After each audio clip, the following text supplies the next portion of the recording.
Bonjour à tous, j'espère que vous allez bien. Alors, aujourd'hui, on va faire une petite vidéo qui va vous montrer comment fonctionne Dataset, ce nœud-là, comment il fonctionne, parce que il est sous-coté euh, et je connais plein de monde qui utilise très bien N8N qui n'utilise pas forcément ce nœud, alors que c'est quelque chose qui est fondamental quand on veut comparer deux bases de données entre elles pour éviter, voilà, si par exemple on a déjà des données qui sont en base de données et on veut mettre à jour cette base de données en fonction de de nouvelles données, ce nœud-là est fait pour ça. Donc comment ça fonctionne? Alors vous allez voir, je vais réutiliser le projet que j'ai fait sur l'indexation.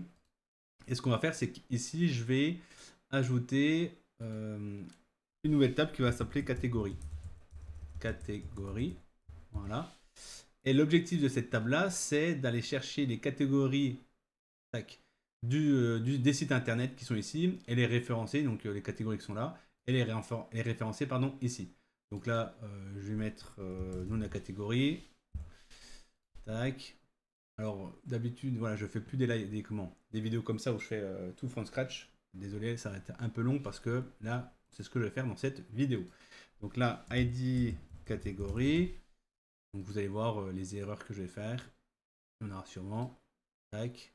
On s'en fiche. On s'en fiche. Et ici, on va linker par rapport à site internet. Voilà. On va afficher le nom. Tac. Voilà. Quoi que non, ça n'a pas besoin. Voilà. Ok, donc là, ce qu'on va déjà faire, c'est d'aller Airtable, d'aller chercher GetTable. Alors, je sais jamais. Je crois que c'est un enregistrement. Non, c'est pas un enregistrement, c'est ça. Voilà. On va venir ici. Tac. Non, c'est bien record, du coup. Et là, ce qu'on va faire, c'est rechercher. Je crois que c'est ça. URL, ID. On va réussir. ID. Ça, c'est la table. Par ID. Ouais. Je commence. Tac. Voilà. Tac, tac, tac. Tout retourner. Donc là, logiquement, voilà, si j'ajoute pas ça, j'en ai tellement que je sais même pas lequel est fonctionnel. Celui-là est fonctionnel, c'est très bien. Donc là, on récupère ici get site internet. Site internet. Voilà. Et l'objectif, c'est de faire loop. Voilà. Pour ça. Tac. Loop par site internet. On récupère un site. Une fois qu'on a fait ça, on va faire un get. Là, on va faire un get catégorie. Get catégorie. Voilà. Donc là, on va faire ça. Par contre, ici, alors, je vais laisser comme ça parce que je vais voir comment ça a été formaté. Je vais ajouter donc ici, là, c'est le même. Par contre, là, c'est la table qui est différente. Hop, voilà. Donc là, je récupère les lignes. Par contre, ce que je voudrais voir, c'est comment ça s'affiche quand je note. Voilà, je recommence. Ça doit être un tableau. Ok, ça doit être un tableau. Du coup, la formule que je dois mettre là, ici. Voilà. Là, le tableau. C'est que ici, dans la formule, si je mets.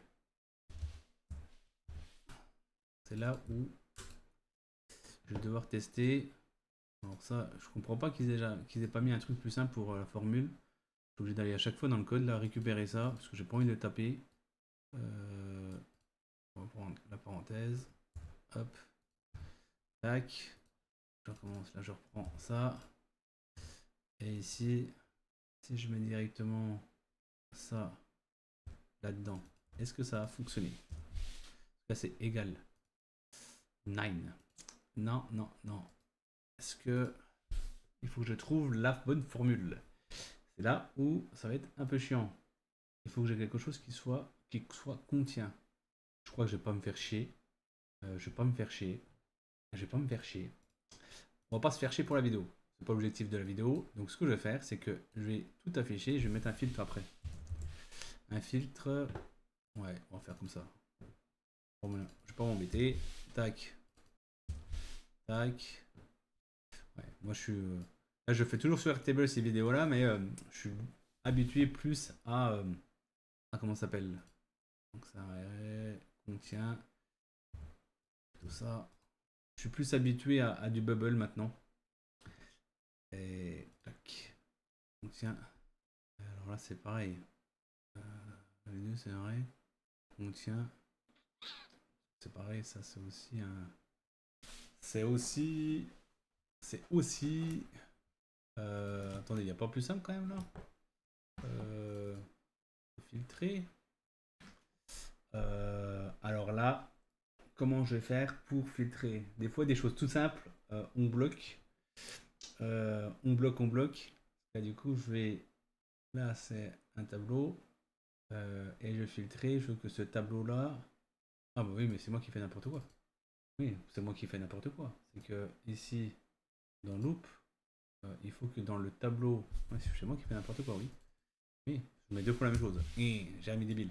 Ici, il faut que j'ai ça. Dans mon tableau, contient ça. Voilà. Ah, des fois, on cherche compliqué. Bref. Voilà, tac, tac, tac. Donc là, ok. Donc là, dans le tableau qui est ici, je veux récupérer l'ID de mon site internet. Donc j'en ai récupéré un, c'est parfait. Et ensuite, je refais un get. Non. Du coup, je fais ça. Je fais pas ça. Donc là, je récupère un, c'est parfait. Et là, du coup, ça va être mon entrée. D'accord? Et là, je vais avoir une autre entrée qui va être mon site WordPress. Bah non, je vais faire. J'ai pas le choix. Je vais faire en HTTP request. Voilà. Et mon autre entrée, ici, j'ai ça qui va se passer. D'accord?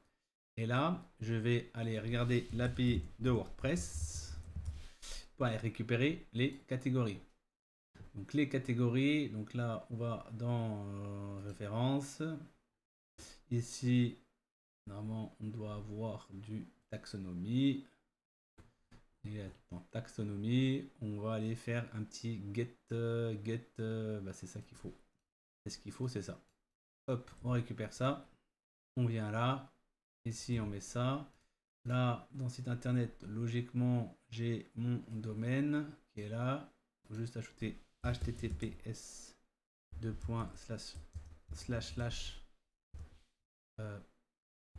ça là. Ok. Authentification basique, authentification. Je vais faire ça. Mais est-ce que je le fais comme ça? Ouais. On va pas sans. Non, je vais pas le noter comme ça. Je vais le noter. Je vais noter. Hop. Voilà. Loop. Ici. Loop. Loop. Ici. User. API. Voilà. Et l'autre, c'est password. Password-API. Voilà. Je récupère ça. Je récupère ça. Et là, j'enlève ça. X. Je vais aller créer. Hop. Tac. Tac. Notre formation. WordPress. Voilà. Et en faisant ça, information, ça doit fonctionner. Hop. Si les identifiants sont encore bons. D'ailleurs, on va vérifier. Je vais vérifier. C'est bien ça. Tac, tac, tac. J'oublie tout le temps ça. Parce que là-haut, ils le mettent pas. Et du coup, j'ai tendance à oublier. Voilà. Là, ok. Là, c'est bon. Ça doit être bon. Ça doit être bon. Je suis en train de me demander si j'ai des catégories. D'ailleurs, ça me paraît bizarre là. Ça m'affiche ça comme ça. Ouais, parce qu'il faut que j'ajoute catégorie. Attendez. Tac. Si je fais ça. Comme ça fait quoi? Ok, donc là, ça récupère des choses. Mais est-ce que j'étais. dans Prébiotique, est-ce que j'ai des catégories? Ça, c'est une très bonne question. On va regarder ça. Ouais, je sais même pas ce que c'est comme accès. Ah, ça doit être. Bon, ça a l'air de fonctionner. Catégorie. Ouais, j'en ai. Ok, donc à mon avis, j'ai la mauvaise. Je ne dois pas être dans le bon là. On a catégorie là-dedans? Ah oui. Ouais, c'est plutôt ça le schéma. Voilà, on va modifier. Ok. Ok, ça me paraît un peu mieux là. Catégorie. Donc là, dev personnel. Ok, là c'est largement mieux. Donc là, moi, je veux uniquement pour chaque catégorie, je veux récupérer l'ID et le nom. D'accord? Tac. Donc j'ai l'ID et le nom pour toutes mes catégories. Ce qui va se passer maintenant, c'est que je vais aller là et ensuite je dois comparer. D'accord? Donc là, je vais dans cette comment ça s'appelle, dans ce nœud là, c'est le nœud qui nous intéresse, bah, c'est de faire en sorte que ici dans le nœud B qui est là, donc j'ai l'ID et dans le nœud qui est là-haut que je vais lancer, bah, c'est que ce nom, que l'ID que j'ai ici soit identique à ce que j'ai ici. D'accord? Sachant qu'il y a, vous allez voir, il y a un souci. C'est que ici, je suis le nom, là, l'ID catégorie, je l'ai mis en texte. Et dans B, c'est pas un texte, je montre, mais c'est un nombre. Donc ça veut dire quoi? Ça veut dire que ici, il va falloir que je modifie. Donc après, il y a d'autres solutions. Hein. Mais ici, je modifie en disant que toi, tu vas être un nombre. D'accord? Voilà. Donc ça va sûrement supprimer voilà, ce que j'ai là. On va mettre 10. D'ailleurs, on s'en fiche, on va supprimer même. Voilà. D'ailleurs, en supprimant, vous allez voir que ce qui va se passer, c'est que ben, là, ça c'est fini, d'accord? Parce qu'il n'a rien de tout trouvé. Donc là, ce qu'on va faire, c'est qu'on va dire, ben, tu exécutes même si tu n'as pas de données. D'accord? Voilà. Et logiquement, si je fais ça, on va voir. Hop, on voit que en sortie, donc uniquement dans A, il n'y a pas de données. Qui sont identiques, il n'y en a pas. Qui sont différents, qui sont identiques mais avec des branches différentes, il n'y en a pas. Et il y a dans B, donc dans la branche B, on a tout ça. C'est parfait, ça a fonctionné. Donc ça veut dire quoi? Ça veut dire que ici, il va falloir que je mette à jour mon Airtable. Donc là, je récupère ça. Hop. Et B, il faut que là, je fasse pardon, un add catégorie. Voilà. Et là, je vais faire un create. Et je vais créer ici, je vais mettre en nom, je mets un ID. Et en site internet, ici, je dois mettre ce que j'ai dans loop. Voilà. Et là, logiquement, si, alors là, peut-être qu'on va me demander de le faire en tableau. On va tester, d'ailleurs. Voilà. Donc là, on me dit non, invalide. Parce que je suis juste débile. Je pense que vous avez dû, quand j'ai fait la vidéo, quand j'ai fait ça, vous avez dit mais il est complètement con. C'est le cas. Parce que ici, on reste en nom, c'est un texte. Par contre, c'est ici qu'on doit mettre en nombre. Voilà. N'hésitez pas à laisser un commentaire et à me dire que vous avez vu l'erreur. D'accord? On va voir s'il y a vraiment des gens qui suivent mes vidéos. D'accord? Donc là, je vais recommencer. Tac. Donc là, on a une erreur. On va regarder pourquoi. Non. Non. Ah si, j'ai changé. D'accord. J'ai pas été débile, je l'ai pas. Ouais. Je vais juste relancer. Je pense qu'il a encore capté que c'était pas le bon. Je vais faire ça. Rafraîchir. Voilà. Et là, ce qu'on me dit, c'est que site internet, ça doit être un tableau. Donc pour faire un tableau, c'est juste, il faut juste ajouter des crochets là. Voilà. Et là maintenant, c'est devenu un tableau. Et là, normalement, par magie, j'ai. Alors il y avait 3 lignes vides au départ. Voilà. On les supprime. Voilà. Et là, par magie, tout est nickel. Alors ça, on va plutôt faire un nombre sans décimale. Voilà. Voilà. Et là, ça fonctionne parfaitement. Et si je relance, logiquement, là ici on va me détecter 6. Et on va voir, là, en différent, mais dans la même branche, c'est-à-dire qu'ils ont détecté que c'était le même ID, d'accord? Mais il y a des données différentes, donc ils m'ont mis là-dedans, d'accord? Donc là, c'est parfait. Et dans B, j'ai rien. Dans A, j'ai rien. Et là, j'ai rien. Imaginons, ici, je rajoute une catégorie. J'ai quoi? Bien-être. Bien-être. Tac. J'ajoute une catégorie. Vous allez voir que ici, si je relance, donc là, il va détecter 6. Là, 7. Et là, vous avez vu, hop, c'est passé. Et vous allez voir que dans mon Airtable, ici, j'ai le bien-être. Donc là, vous avez vu, en très peu de nœuds, hein, grâce à ça, ben, je suis capable d'aller enrichir une base de données. D'accord.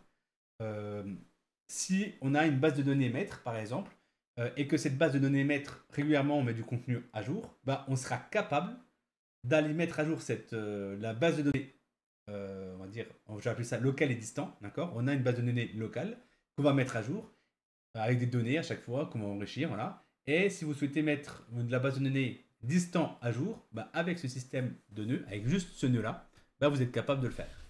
Et ça, c'est énorme. Et on peut faire du bidirectionnel parce que ben, on peut jouer avec si seulement dans A, ben, alors si que dans A, ben, peut-être qu'il faut l'ajouter dans B. Voilà. Et on peut s'amuser à faire ça, faire du bidirectionnel. Voilà.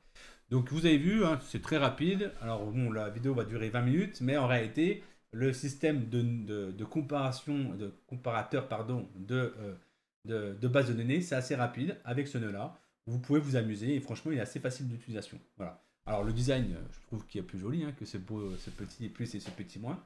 Mais voilà, ça fonctionne très bien. Voilà. Donc j'espère que la vidéo vous a plu.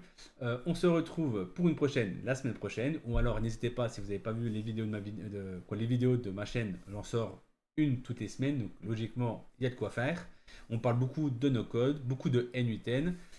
Dans pas longtemps, je vais refaire des vidéos sur Bubble parce que ça fait longtemps que j'en ai pas fait.